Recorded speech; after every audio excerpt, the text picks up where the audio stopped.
दोस्तों, मेरी वीडियोस देखने के बाद आपके अंदर कुछ करने का पागलपना जिद ना जगे ना, तो मेरी वीडियोस को डिसलाइक मार के ही चले जाना। आज के वीडियोस में हम कुछ पागलपना जिद भरे लोगों के बारे में जानेंगे, जिनकी जिद ने उन्हें दुनिया को उनके बारे में सोचने में मजबूर कर दिया और इंस्पायर कर दिया। 12 अप्रैल 2011 की रात चलती ट्रेन से कुछ गुंडों ने एक लड़की के सोने के चेन को छीनना चाहा और लड़की के रोकने पर 5 गुंडों ने उसे ट्रेन से नीचे ढकेल दिया। बदकिस्मती से उस समय दूसरे ट्रैक से ट्रेन आ रही थी और वो उससे टकराए और उनका एक पैर कट चुका था और उसे हॉस्पिटल ले जाया गया।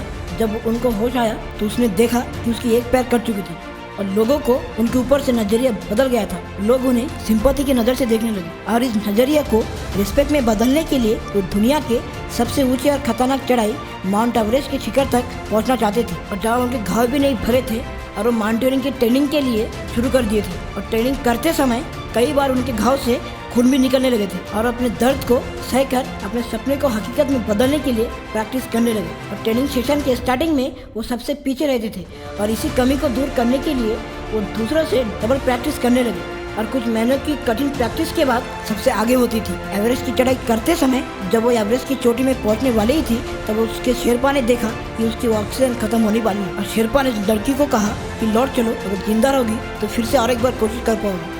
जिद्दी लड़के ने कहा कि मैं यहाँ से जाऊंगा तो एवरेस्ट की चोटी में पहुँच के ही जाऊंगा, नहीं तो मेरी लाश जाएगी। और आखिरकार उस जिद्दी लड़की ने एवरेस्ट की शिखर तक पहुंचकर वर्ल्ड रिकॉर्ड बना दिया। ये और कोई नहीं, world first ladies amputee Arunima Sinha ही है। इसीलिए कहते हैं ना, मंजिल उन्हीं को मिलती है जिनके सपने में जान होती है, क्योंकि पंखों से कुछ नहीं होता, हौसले से ही उड़ान होती है। और ऐसे जिद भरी कहानी है माइकल फिलिप्स की, जिन्होंने 2004 के ओलंपिक के बाद ही प्रेस मीटिंग करके दुनिया को अनाउंसमेंट कर दिया था कि नेक्स्ट ओलंपिक में ये 8 गोल्ड मेडल जीत के वर्ल्ड रिकॉर्ड बनाएंगे। और यहाँ सुन के सब उन पे हंसने लगे, पर इस जिद्दी बंदे ने दिन के 12 घंटे स्विमिंग करने लगे। बदकिस्मती से उनका एक हाथ फ्रैक्चर हो गया और डॉक्टर ने उन्हें स्विमिंग करने से मना कर दिया और उनकी जिद ने उन्हें हार मानने से मना कर दिया।